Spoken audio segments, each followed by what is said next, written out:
Salve povo, eu sou o Zelota e hoje de volta com mais um capítulo da nossa saga bizantina. E no vídeo de hoje eu trago para vocês a história da Zoe Carbonopsina, como foi a regência dela e teve, claro, muita guerra contra búlgaros, contra árabes e também sempre com aquelas pitadas de conspiração que fazem parte aqui da nossa saga bizantina. Mas antes de eu começar a contar a história da Zoe, não esqueça de dar um tapote nesse like que ajuda demais o canal a subir relevância aqui no YouTube. E vocês também podem divulgar para os seus amigos compartilhando, que ajuda muito e valoriza o meu trabalho.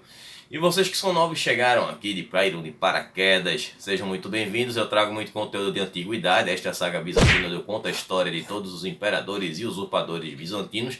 E por acaso você tem interesse em conhecer melhor a respeito dessa história, recomendo que você vá até o início dessa saga para poder entender melhor, porque tudo é interligado, assim como foi na saga romana. Ou caso você prefira, você pode assistir a qualquer um dos outros vídeos que eu fiz, os especiais, que estão nas playlists aqui na videoteca do Zelota, todos organizados por temas, então você já pode ir direto ao que te interessa. Me sigam no Instagram @zelota, onde lá vocês ficam sabendo das novidades do canal, também participar das enquetes e também assistir ao meu quadro do Curta com o Zelota, onde eu faço um conteúdo extra aqui do canal. Mas se você for assinante do acampamento do Zelota, você pode assistir agora mesmo, assim que acabar o vídeo aqui. E vídeos todas as quartas às 20 horas e sábado às 17 horas com a saga bizantina, sempre com a metodologia nada ortodoxa, com muitas imagens, muito conteúdo e sem enrolação. Vamos lá para a história. Bom, mas antes de começar, mandar um salve rapidinho aqui para Humberto Filho, que é fã aqui do canal, que é lá de Princesa Isabel, na Paraíba, e mandou um direct para mim hoje. Bom, vamos lá, com Zoe Carbonopsina, ela que foi primeiro como co-imperatriz, né, na época em que foi casada com Leão VI, 906 a 912, e depois ela fica com a regência entre 914 e 919. Bom, Carbonopsina era um apelido que significava a mulher dos olhos negros como carvão. Essa era uma característica que ela tinha e por isso que ela tinha esse nome Carbonopsina, bem estranho, né? Carbo lembra até carvão, né? Mas enfim, ela era parente de Teófanes, o Confessor, né? Grande historiador bizantino, que já foi bastante mencionado aqui nessa saga. E também sobrinha do almirante Imério, aquele que esteve lá nos combates na época do Leão VI. Ela se tornou regente do filho dela, o Constantino VII, né? Ela foi a quarta esposa do Leão VI, né? Finalmente ela conseguiu dar o tão esperado filho do Leão VI. Então teve toda aquela situação do Nicolau Místico, que ela conseguiu derrubar o Nicolau Místico da regência, e aí ela assumiu o posto, né, de regente, e o Nicolau Místico retornou ao cargo dele de patriarca. Na verdade ele estava acumulando os dois postos, né?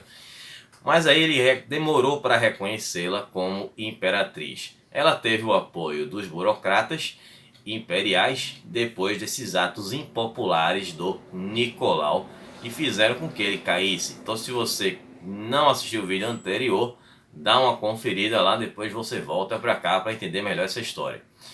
Bom, além do apoio que ela também tinha do general Leon Phocas, o velho, né, que tinha um dos mais altos cargos na corte bizantina. E vou dar até um pequeno spoiler aqui do futuro daqui da saga, né, que ele terá um sobrinho que se tornará imperador. Mas, enfim, deixa quieto, depois a gente vê mais sobre isso. Bom, logo que assumiu o trono, a Zoe, ela revogou os atos do Nicolau Místico. Que assim, aqueles acordos que haviam sido feitos com o Simeão da Bulgária, no Simeão Grande, que seria de reconhecer o título do Simeão como imperador. Ele teria ali parte como imperador do Império Bizantino, enfim, coisas do Nicolau. E a outra que seria o casamento arranjado da filha do Simeão Grande com o Constantino VII. E aí ela também cancelou este acordo de casamento. Então esse ato acabou levando ao reinício da guerra entre o Império Bizantino e a Bulgária. E aí os bizantinos, eles reiniciaram essa guerra, mais uma vez, muito mal, assim como estava quando estivemos ali na regência do Nicolau, tanto que nós vimos ali toda aquela questão do Constantino Ducas e tudo mais. E aí eles estavam naquele momento, né, os bizantinos, lidando com outras situações que estavam acontecendo, como no sul da Itália, e também nas suas fronteiras do Oriente com os árabes que sempre estavam lá incomodando os bizantinos. Bom, em 915, a Zoe conseguiu uma vitória importante contra os árabes, que eles haviam invadido a Armênia, no caso a Armênia bizantina, e essa vitória fez com que os árabes fizessem um acordo de paz. E aí fez com que a Zoe tivesse tranquilidade para focar no seu maior problema naquele momento, que eram os búlgaros. E aí foi organizada uma grande campanha em 917, né, tendo a liderança do general Leão Focas, que também era tutor do Constantino VII. Bom, os búlgaros já estavam atacando, eles tinham conquistado a parte da Trácia bizantina e tinham tomado a famosa cidade de Adrianópolis. A campanha foi feita com um ataque que seria feito com duas frentes. Uma que seria pelo sul, sendo liderada pelo próprio Leão Focas, e a outra frente iria pelo norte, que teria a tribo dos Pechenegs. E que tribo era essa? Era uma tribo turca seminômade e que desde o século IX eram aliados dos bizantinos e participaram ali de algumas ações militares, né, como coisas meio pequenas, de afastar os russos de Kiev e os magiares, que eram os antigos húngaros, lá da região do Império Bizantino, do território bizantino. Os Pechenegs, eles seriam transportados pelo rio Danúbio pela marinha bizantina, com a liderança do almirante Romano Lacapeno. Bom, o nome dele era de fato Romano, né? Ele não era um romano, mas o nome dele era Romano mesmo. Só que essa operação acabou dando ruim com os Pechenegs. E existem duas versões para o que aconteceu. Bom, a primeira é que Romano havia brigado com o líder dessa tribo, e a outra é que os Pechenegs haviam sido subornados pelos búlgaros. Bom, o que aconteceu é que os Pechenegs já estavam em um momento que eles faziam seus próprios saques e tal, então também seria difícil eles seguirem um plano. Bom, o que aconteceu foi que o Leão chegou sozinho no campo de batalha, sem o reforço que viria lá dos Pechenegs, e acabou sendo massacrado em campo de batalha. Na verdade, quase que a tropa imperial foi dizimada na batalha de Anchialo no ano de 917, né? E o próprio Focas, o Leão Focas, escapou muito pouco. E aí o Simeão, depois dessa vitória gloriosa, acabou seguindo, marchando para Constantinopla pelo sul. E aí o Focas teve que montar um exército ali, o meio que pega na rua, sabe, aquela pelada, joga bola, então entra aqui. E aí pegou uns mercenários, juntou aquela galera para poder enfrentar o Simeão.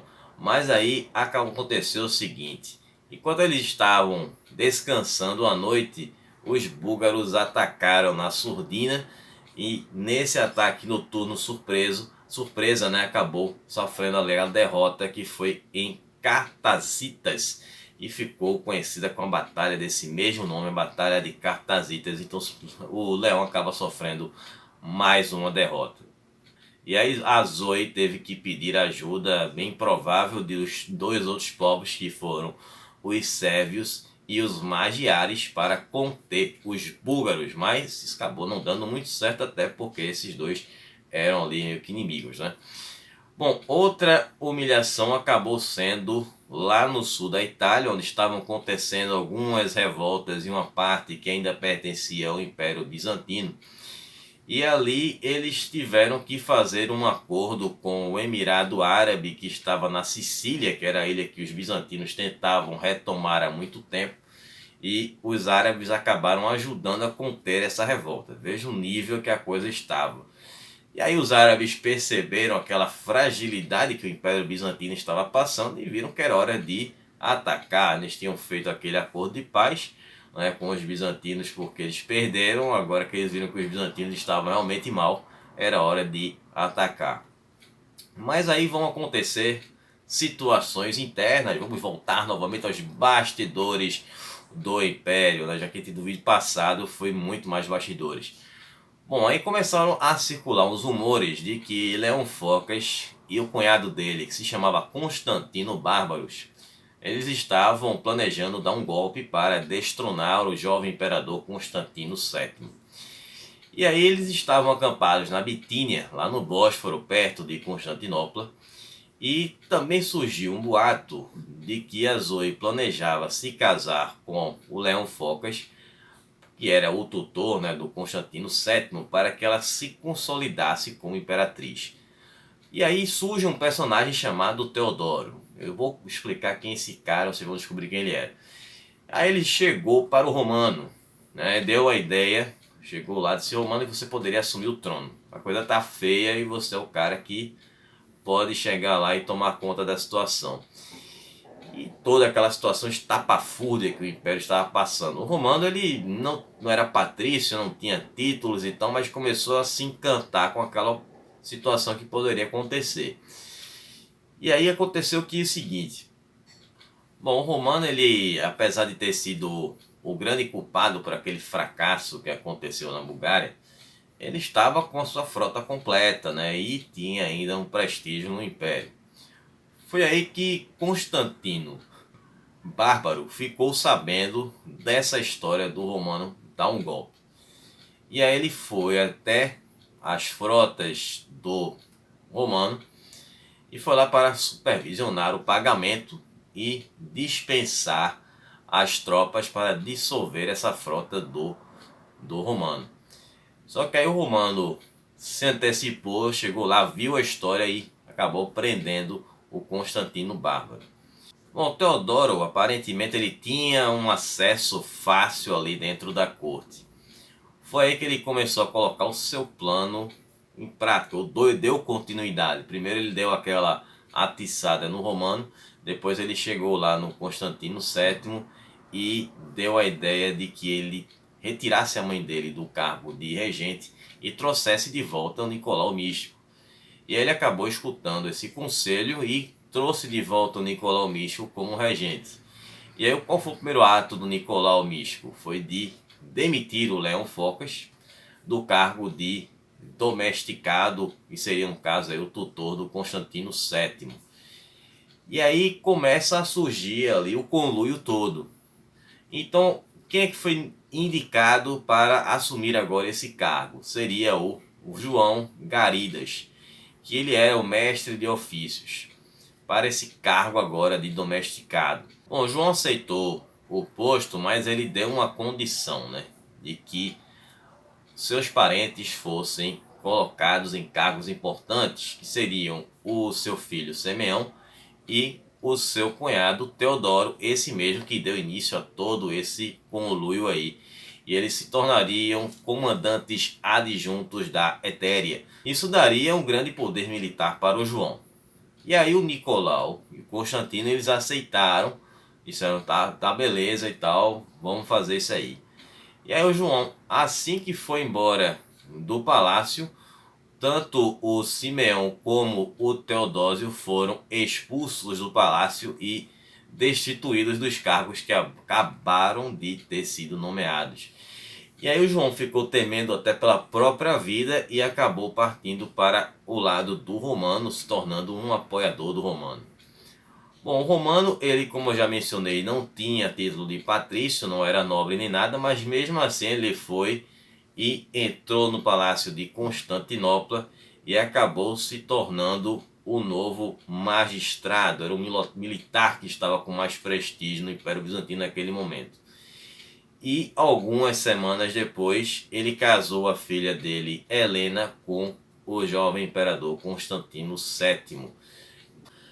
Romano também conquistou o título de Basileopator, que era um título que ainda não existia, que foi criado para ele. Que seria, não só ele, mas só ele e outra pessoa tiveram esse título, que vamos ver mais futuramente na saga bizantina. Era um título excepcional e seria como se fosse o pai do imperador sem ser o pai biológico. Então ele era o tutor, seria ali o responsável pelo imperador, né? E aí o Romano agora era o imperador virtual do Império Bizantino. E aí aconteceu que tinha a história do Leão, né, ainda, que recebeu uma carta do Constantino VII pedindo para que ele não reagisse a esses eventos. É claro que o Leão ficou furioso, né, com a demissão e toda aquela história. E aí ele tentou uma revolta, né, uma usurpação. Só que ele não teve o apoio das tropas, né, a lealdade das suas tropas, porque eles começaram a desertar para o acampamento imperial após receber uma carta também do Constantino VII, afirmando de que Romano era agora o seu protetor e que Leão era um rebelde. E foi que aí que aconteceu o seguinte: essa carta foi lida em voz alta no acampamento, na frente do Leão Focas, e ele teve que fugir para não ser preso. E ele conseguiu até fugir, mas não foi muito longe, sendo capturado e cegado na Bitínia. E aí aconteceu que algum tempo depois ele é levado para Constantinopla, onde ele é humilhado pela última vez e é colocado em cima de um burro e desfila pelas ruas de Constantinopla. Depois não se sabe qual foi o destino do Leão Focas. E a Zoe, né, que já para não esquecer, ela acabou sendo enviada novamente para o convento de Santa Eufêmia, onde ela faleceu um pouco depois de 919. E aí nós teremos agora o reinado do Romano, que vai colocar os filhos como co-imperadores, e teremos muito mais confusão aqui na saga bizantina. Bom, espero que vocês tenham gostado, que vocês tenham entendido. Estarei retornando agora na quarta-feira com o nosso especial de 1750 inscritos com 2 civilizações africanas para a nossa saga africana, né, que são nossos especiais. E a votação ainda está em aberto, é só você ir na aba comunidade se você ainda não votou. Você pode escolher uma das 2 civilizações que estão lá como opção. O resultado sai na segunda-feira à tarde. Estarei publicando o resultado aqui no YouTube e também lá pelo Instagram, beleza? Então a gente se vê agora na segunda, que tem o Curta com o Zelota, que eu vou falar sobre um apanhado geral da situação das imperatrizes do Império Bizantino, né, como regentes ou até como quando reinaram. E na quarta-feira tem o nosso especial, né, de 1750 inscritos. Vou ficar por aqui, um abraço do Zelota, obrigado a vocês que ficaram até o final. Falou, pessoal!